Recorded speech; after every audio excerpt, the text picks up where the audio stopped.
Happening now, outrage pours in as the Western New York community braces for a violent Cattaraugus County killer to be released. And why the hiring of several new firefighters in Jamestown is on hold. Plus, we celebrate women's history in New York State. Live and on demand, this is WNY News Now. And thank you for joining us for WNY News Now. I'm Justin Gould. Those stories and more are coming up, but first. This is WNY News Now with live breaking news. A horse tranquilizer is being mixed with fentanyl and other opioids in Chautauqua County. The County Department of Mental Hygiene issued a warning for those with substance abuse issues just a little while ago about the influx of xylazine added to street drugs to extend their effects. The compound, also known on the street as tranq, increases the already serious risk of overdoses. In Chautauqua County's region, lab analyses of drugs seized by local law enforcement recently discovered the presence here locally.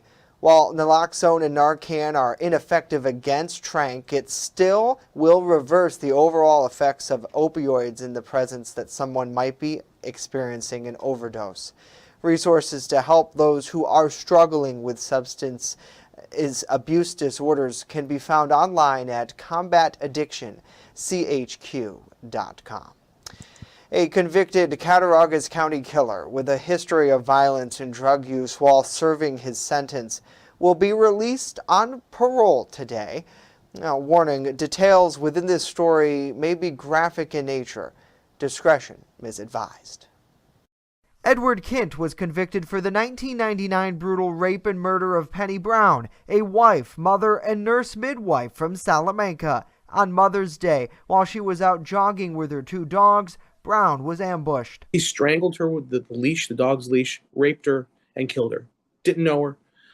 And anyone that can do that at 15 has evil in their heart. Kint is due for release Wednesday after serving time at Elmira Correctional Facility. He's been convicted of lewd behavior, exposing himself to women, fashioning weapons, drugs and alcohol, so he's violating the contraband.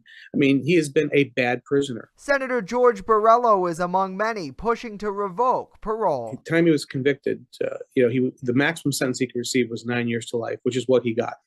But there is a part of the parole rules that says that the seriousness of the crime that was committed is reason enough to deny parole. And in this case, this parole board is ignoring that. Originally, Kint was expected to be released in a Chautauqua County community. However, the senator is lobbying against the placement. All of these soft on crime laws, all this criminal coddling comes out of New York City. So release him in New York City, where he can disappear, and preferably near the homes of the 2 out of the 3 members of this parole board panel that voted to release him, that feel he's safe to return to society. Let him live near them. That to me is justice. In 2003, Penny's Law was passed in New York State, closing a loophole that raised the sentence for 14 and 15-year-olds convicted of second-degree murder. Well, law enforcement in northern Chautauqua County stumbled upon an active meth lab while checking the well-being of 2 children in Westfield. On Sunday, the Chautauqua County Sheriff's Office and Westfield Police Department checked up on 2 children at 6136 Ogden Road. While at the location, police personnel discovered materials used for manufacturing methamphetamine. A search warrant was then obtained, and narcotics investigators from the Sheriff's Office discovered additional hazardous materials used to make meth, along with a quantity of meth, fentanyl, scales, and packaging materials used in the distribution of narcotics. A shotgun, police say, was also recovered. Now, since then, Julie Warren, Gary Warren III, and Dana Walsh were arrested. They face several charges, including unlawful manufacture of methamphetamine and endangering the welfare of a child. Well, Jamestown lawmakers, they are holding off on approving 8 additional firefighter hires to join the city's roster as they seek more information about costs. Bronson Rasmussen joins us live from the newsroom with more on the delayed hiring process. Bronson? Justin, the reason for the delay, according to Councilwoman Kim Eklund, is the slow trickle in of information to council members. mostly due to the lack of a comptroller in the city of Jamestown. We were presented with this information of an acceptance on February 17th. It briefly introduced to us at the first work session and asked for information, more details on the financial side of it. Did not receive it up until, including this morning, and many of us were working all day, so did not have enough time to even look at it, much less to analyze it and get all the questions together that we had. The councilwoman hopes her colleagues do their due diligence when reviewing the proposal. She went on to say that council is all for public safety. However, they cannot act hastily. With ARPA and with last year's budget, I just want it clear that roughly $2.1 million was given to the Jamestown Fire Department and $2.3 to the Jamestown Police Department. That's almost $5 million of ARPA funding and budget changes to help. Clearly, probably not enough, as they will attest to, but to clearly try and show the support to help those departments. Lawmakers would also like to hold off on hiring until they know whether or not a second ambulance will be purchased. We are going to table this to get those numbers in front of us, get the correct information, the adequate information, in addition to bringing the information of the ambulance forward, which is part of the numbers that were presented to us. All this needs to be shared. God forbid we approve this and we don't have the ambulance approvals. Now the city of Jamestown has 180 days from the acceptance of the grant in mid-February to begin the hiring process, allowing the resolution to be put off until their April voting session. Now the council will review this topic at their next work session on Monday, April 10th. Reporting live in the newsroom, Bronson Rasmussen, WNY News Now. All right, Bronson, thank you very much. A longtime Jamestown High School basketball coach is stepping away from the court after 25 seasons leading the team. Ben Drake stepped down as head coach of the Jamestown High School boys varsity basketball team. Drake, the school's all-time wins leader and 1990 JHS grad, will continue his role as the district's athletic director. The announcement ends a coaching tenure that has turned Jamestown into one of the state's elite basketball programs, amassing 425 wins, including 3 appearances in the New York State Public High School Association Final Four, most recently in 2022. Certainly best of luck on his future endeavors. Well, now let's switch gears and get a first check of our weather forecast today. Chief Weather Forecaster Andrew Stevenson joins us, and it seems like, Andrew, over the next few days here, we got everything weather-wise except for the kitchen sink out there. Yeah, it's going to be a roller coaster of weather. Good news is, by next week, we could be talking about temperatures in the low 60s. I bet we're all looking forward to that. But first, the National Weather Service just issued a special weather statement concerning some snow squalls that are going to be moving through the region later this afternoon and evening. This concerns all of western New York, so let's give you a breakdown of what's going to happen. Between 4 and 7 p.m. this afternoon, a strong Arctic cold front is going to pass through the region. It's going to start off as a period of some rain and some thunder, but it's going to quickly change over to snow, along with the gusty winds of 30 to 45 miles per hour. The evening commute when you're returning home from work could be slow with some whiteout conditions. In terms of snowfall, not really expecting much, maybe an inch, but the gusty winds and the snow will make for a difficult driving commute between 4 and 7 p.m. But by 8 o'clock tonight, that cold front will be gone and dry weather will return, and temperatures will be dropping like a rock behind that front. I'll give you a look at the full details coming up in the full forecast. But first, right now, first defense Doppler radar, not much happening precipitation-wise, but the clouds are starting to build in, and those clouds will continue to build in through the afternoon before that rain and snow arrives later this afternoon. Temperatures today, before the cold front arrives, will reach the low to mid-40s. I'll have a look at that full forecast coming up in just a few minutes. All right, Andrew, we'll see you back in a bit. Thank you very much. As we continue, the dispensary licenses here in Western New York, which were previously on hold, are now getting the go-ahead to move forward. And later, a look at the push to make a 4-day work week a reality in our region. Stay with us. With coverage that matters, this is WNY News Now. I'm a survivor.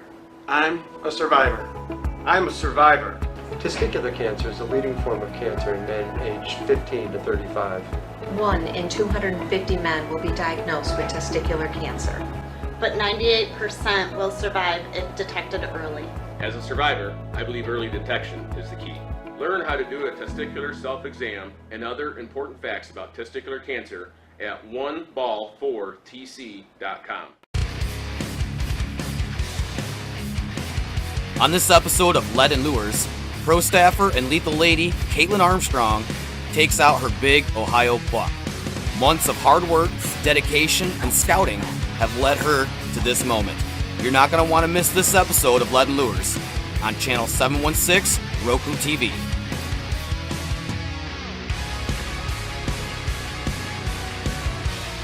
And if you want to see more of Caitlin Armstrong, follow her on YouTube, TikTok, and Instagram at Caitlin Armstrong. Land has been quite the experience. EagleZip.com is your local one-stop shop for all of your home and business computer needs. Located on Fluvan Avenue Extension, just outside of Jamestown, EagleZip.com sells and services all brands of desktops and laptops, as well as servers and network equipment for your business. All new computer sales include transferring your data from your old computer, plus a 2-year warranty. Call EagleZip.com today. Stop by EagleZip.com today and let us make computers easy for you. You're watching WNY News Now, where coverage comes first. We have continuing coverage today on a deadly school shooting in Nashville. Our New York State Capitol correspondent Elise Klein is talking to lawmakers about the issue of gun violence in schools and what could be done in the state legislature. A deadly elementary school shooting in Nashville, Tennessee marks the United States' 13th school shooting in 2023. Some state lawmakers say while New York has some of the strongest gun control laws in the nation, federal action is lacking. They say guns travel into New York from other states, and stronger federal legislation would help combat this issue. The only way to truly stop the flow of guns from coming into New York is for Washington to at long last take action, clear action, to stem the flow of guns everywhere in the country and certainly right here into New York. Senator Lieu says the legislature is looking at additional ways to curb gun violence in the state, including continuing to strengthen gun control laws and providing schools with more security resources. We need to do everything we possibly can to keep our little kids, our children, safe in their schools. Some other lawmakers say one of the ways New York can help combat gun violence is investing more funds into mental health resources. We should be focusing a lot more on improving our mental health response to things. In Albany, Elise Klein, WNY News Now.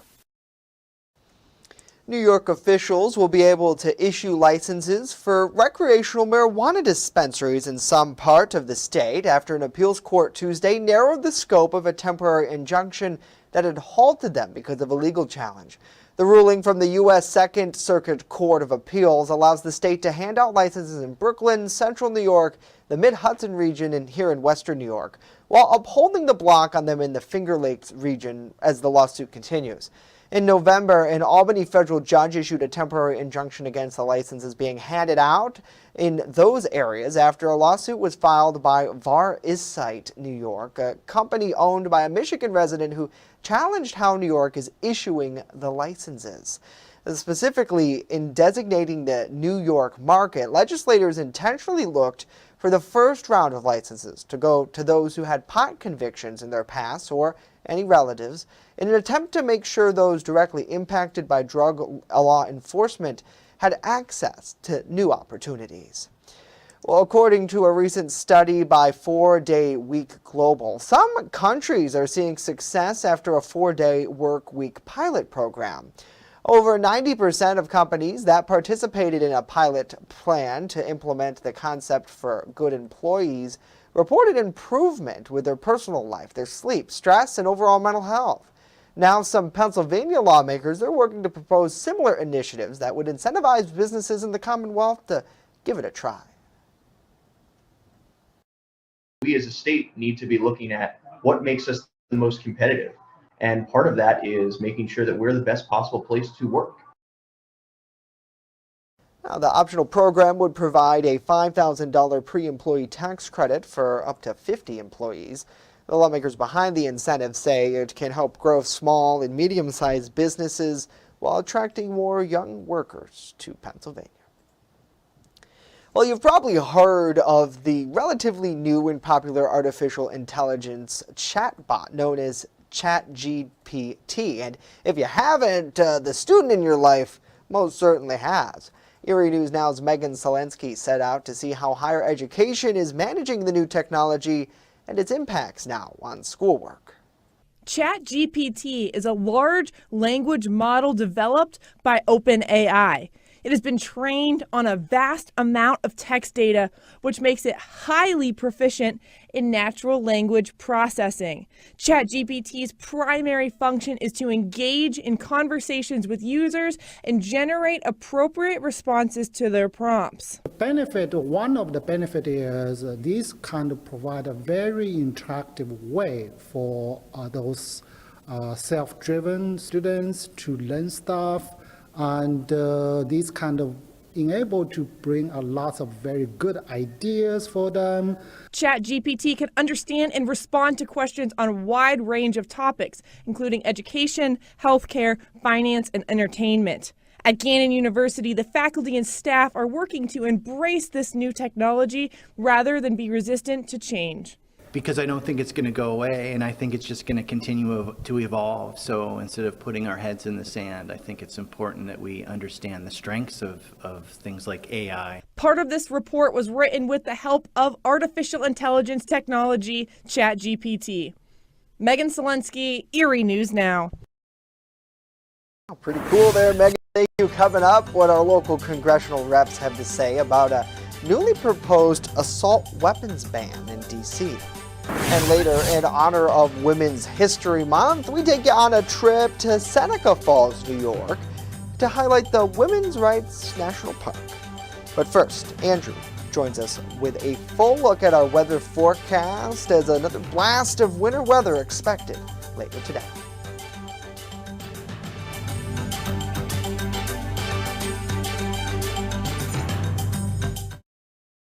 With coverage that matters. This is WNY News Now. Have you ever wanted to live out your dreams? Hunt, fish, in all corners of the earth? Well, now's your chance.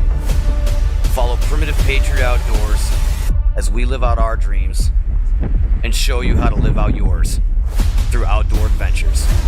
From Western New York to Africa to all corners of the earth, follow us on this adventure. It's an experience you've never seen before. Lead and Lures, Roku TV, channel 716. Slow down. Slow down and move over. Move over. When you see signs, Lights. Vests. please give us some room. Slow down. Slow down and move over. When you need help, It's our job To help you. to save you. despite the danger. This danger. This danger is real. Do your part. Please Slow down. Slow down. And move over. move over. I'm a survivor. I'm a survivor. I'm a survivor. Testicular cancer is the leading form of cancer in men aged 15 to 35. 1 in 250 men will be diagnosed with testicular cancer. But 98% will survive if detected early. As a survivor, I believe early detection is the key. Learn how to do a testicular self-exam and other important facts about testicular cancer at oneball4tc.com.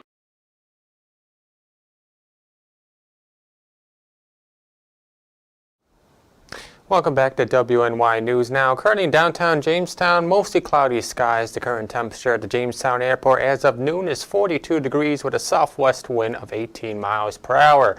The almanac for today, we made it to a high of 43 degrees yesterday. The low was 30 degrees. The records for today, the record high 82 set back in 1905 and the record low of 1 set back in 1923. So here's what's going on across the northeast. High pressure is drifting off into the Atlantic Ocean. That's going to allow this cold front that's currently currently moving through Michigan to sweep through the area later tonight, bringing with it some snow showers to the region. So let's time it out on future scan.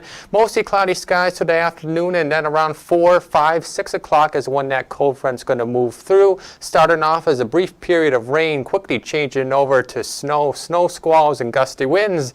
But by the time 8 o'clock moves around, that cold front will be across much of the region, and drier air will begin to work in, and the rest of the night will be mainly dry, maybe a couple flurries behind the front, but just that period, 3-hour period of snow, and then high pressure begins to build in, and we're dry for most of the day tomorrow. We start the day off with some clouds, but we should go partly to mostly sunny skies through the remainder afternoon, and we'll stay dry through tomorrow evening and tomorrow night with partly cloudy skies. And then the next system will bring more rain to the region by the time we roll into Friday and into Saturday. So here's a look at the wind gusts this afternoon as that cold front moves through. We're looking 35, 40, maybe 45 miles per hour. The strongest wind gusts will be right near the immediate Lake Erie shoreline and up across the Niagara frontier.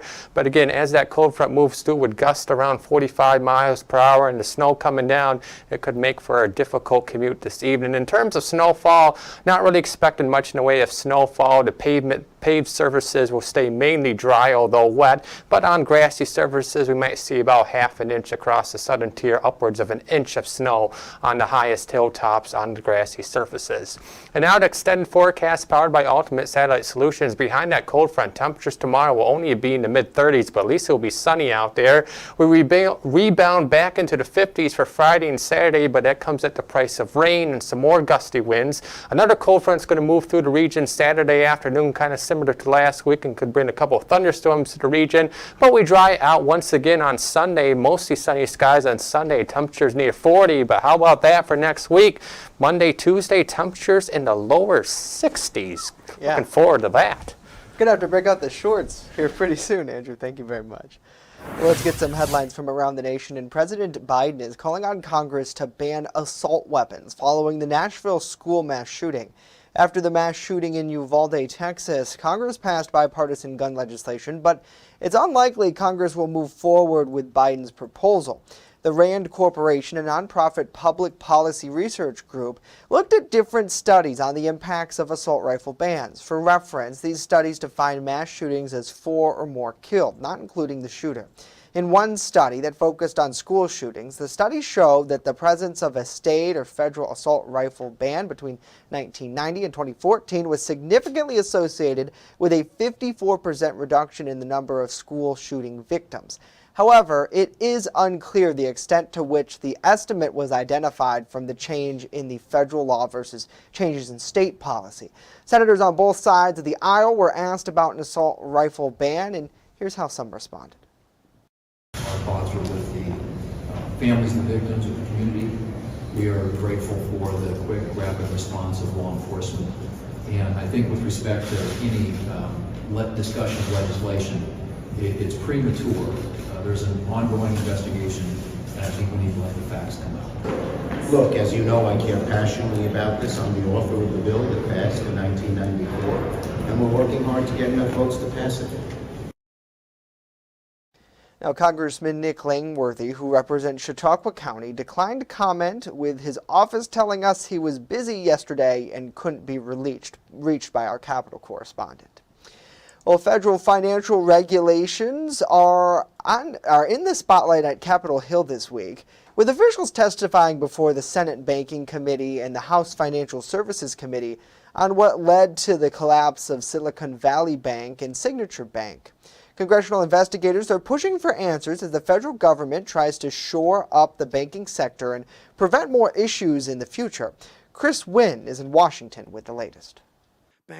On Capitol Hill, U.S. financial regulators testifying Tuesday before the Senate Banking Committee as lawmakers in both chambers of Congress launch formal investigations into what caused the second and third largest bank collapses in U.S. history earlier this month. The quick collapses of Silicon Valley Bank and Signature Bank were no ordinary failures. Michael Barr, a top U.S. Federal Reserve official, says the meltdown at SVB started at the top. This is a textbook case of bank mismanagement. Barr testified that SVB had been on the Fed's radar since November 2021, when it was cited for interest rates and liquidity risks. They didn't take the action necessary. They were quite vulnerable to risk.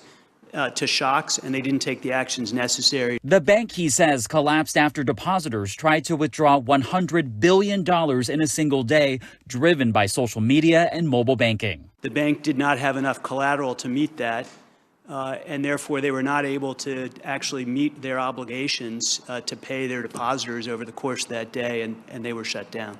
While the federal government stepped in to guarantee deposits at the two failed banks and set up a facility to help prevent runs at other banks, some lawmakers demanding regulators take further action to prevent a similar banking crisis in the future. If it's the regulator's fault, it better be fixed. If it's the regulation fault, it better be fixed. The congressional investigations into the financial sector's instability come as fears of recession are mounting. In Washington, I'm Chris Wynn.